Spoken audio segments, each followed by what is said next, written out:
बिस्मिल्लाह रहमान रहीम रब्बी इस्राइली सदरी वस्ली अमरी वहलुल उक़दतम मिन लिसानी यफ़क़हू क़ौली क़ालू सुब्हानल्लाहि ला इल्मा लना इल्ला अनता इन्नका अंतल अलीमुल हकीम अर्रहमान अल्लमल क़ुरआन खलक़ल इंसान अल्लमहुल बयान रब्बी इस्राइली सदरी वस्ली अमरी वहलुल उक़दतम मिन लिसानी यफ़क़हू क़ौली क़ालू सुब्हानल्लाहि ला इल्मा लना इल्ला अनता इन्नका अंतल अलीमुल हकीम अर्रहमान अल्लमल क़ुरआन खलक़ल इंसान अल्लमहुल बयान अल्लाहुम्मा सल्लि अला सय्यिदिना मुहम्मद व बारिक वसल्लम बिस्मिल्लाहिर रहमानिर रहीम আলহামদুলিল্লাহ আলহামদুলিল্লাহ আলহামদুলিল্লাহ সমস্ত প্রশংসা সমস্ত তারিফ সেই মহান আল্লাহ পাকে। হযরত আলী রাদিয়াল্লাহু রাস্তা দিয়ে হেঁটে যাচ্ছে, হেঁটে যেতে যেতে দেখলেন কিছু লোক জটলা করছে রাস্তার মধ্যে। তাদেরকে জিজ্ঞাসা করলেন, আরে তোমরা এখানে কি করছো? তো বলছে, দেখেন না হুজুর, ওই রাস্তার মধ্যে আমরা যাব, ওই রাস্তার মধ্যে মাঝখানে বাঘটা দাঁড়িয়ে আছে, কী করে যাই? তো হযরত আলী বলেছেন, আচ্ছা দেখি, তোমার সরো। তাদেরকে সরিয়ে দিয়ে তিনি সামনে গেলেন। সামনে গিয়ে বাঘের ঝুঁটি ধরে একটা চর কষে দিলেন।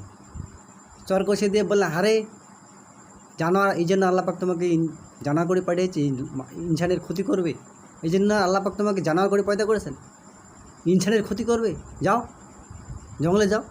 যখন একটা চর মেরে কষিয়ে দিয়েছে, তো সঙ্গে সঙ্গে বাঘ লেজ গুজিয়ে জঙ্গলের দিকে রান্না হয়েছে। এই ছিল দিস ওয়াজ দ্য লাইফ, এই ছিল তাদের লাইফস, এই ছিল তাদের জীবন।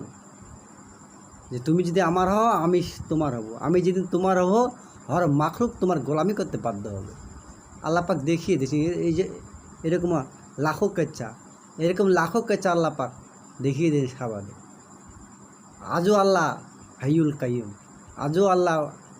কাইয়ুম। এই জন্য আল্লাহকে চিনতে শিখি, আল্লাহকে বুঝতে শিখি, আল্লাহকে মানি। আল্লাহ পাক যে জীবনটাকে তৈরি করে আল্লাহ পাক আমাদেরকে দুনিয়ায় এমনি পাঠায়নি। আল্লাহ পাক দুনিয়াতে এমনি পাঠায়নি, জীবনটাকে বানিয়ে নিয়ে যাওয়ার জন্য আল্লাহ পাক দুনিয়াতে পাঠিয়েছে। যে তুমি আসোনি, তোমাকে পাঠানো হয়েছে। আসতেই যখন একটু বুঝিয়ে আসো, একটু বুঝিয়ে আসো। আর মরার পর যে তোমার সবার শুরু হবে, এ বড় কঠিন ভয়ানক হবে। আর ওই দিনটিকে স্মরণ করে দেওয়ার জন্য লক্ষ লক্ষ নবীকে আল্লাহ পাক দুনিয়ায় পাঠিয়েছে। এই জন্য আল্লাহ পাক লক্ষ লক্ষ নবীকে দুনিয়ায় পাঠিয়েছে। জীবনটাকে তৈরি করি, কালকে জীবনটাকে যদি বানিয়ে নিয়ে না যাই, যে কাল কিয়ামতের দিন নিজের পরিস্থিতি দেখে, নিজের পরিণতি দেখে কাঁদতে রক্তের কান্না কাঁদতে নদী বইয়ে দেবে।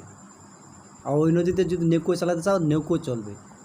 আমাদের নবী জনাব রাসূলুল্লাহ সাল্লাল্লাহু আলাইহি ওয়াসাল্লাম বলেছেন যে আল্লাহ পাক কাঁদতে নদী বইয়ে দেবে, রক্তের কান্না কাঁদতে নদী বইয়ে দেবে।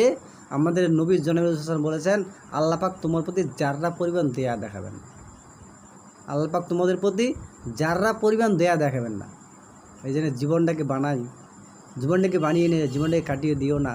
কাটানোর জন্য আল্লাহ পাক হাজারো জানোয়ার পয়দা করেছেন দুনিয়াতে, আল্লাহ পাক দুনিয়াতে পয়দা করেছে।